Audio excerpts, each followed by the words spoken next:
Hello guys, welcome to my channel, Mr. Entertainment Bhola. So guys, this train is Tata Siliguri Junction to Radhikapur, local DME.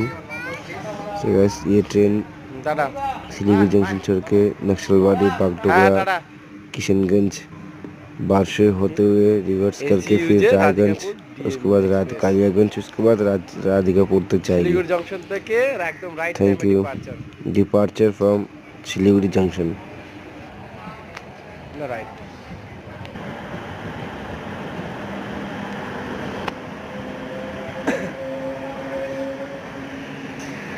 না right টাইমে ছাড়বে